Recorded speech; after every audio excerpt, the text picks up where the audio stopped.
मैं हूं प्रज्ञा मिश्रा और आप देख रहे हैं प्रज्ञा का पन्ना।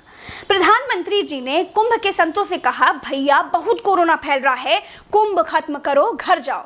सीएए प्रोटेस्टरों से कहते थे कि कोरोना बहुत है, धरना खत्म करके जान की खैर मनाओ, घर जाओ, लेकिन खुद मानने को तैयार ही नहीं है। सही बता रहे हैं, ऐसा सच में लगने लगा है कि मोदी जी पर किसी ने कुछ करा धरा दिया है। मैं तो पीएम ऑफिस को पर्सनली कहना चाहती हूँ कि एक लोटे में पानी लीजिए और प्रधानमंत्री के सिर से 6 बार सीधा और 7वीं बार उल्टा फिराकर उतारिए, या फिर अगली बार जब वो दिल्ली आए तो लोभान वोभान सुलगाइए।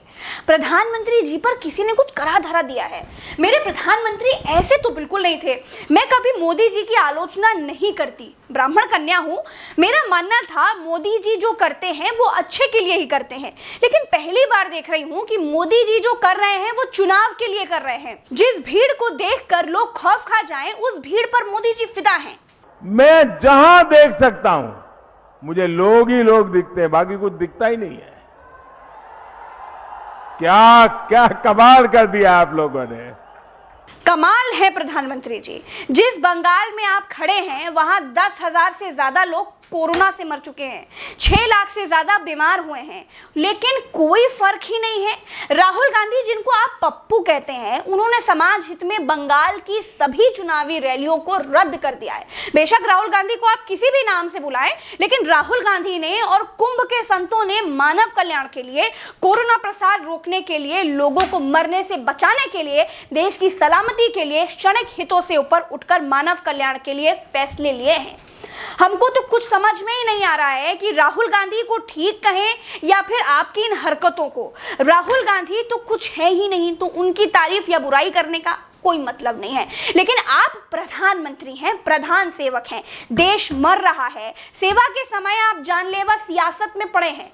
मोदी जी, देश की बेटी प्रज्ञा मिश्रा आपको टोक रही है, लगातार टोक रही है, मान जाइए, बहुत बुरे हालत हैं देश में।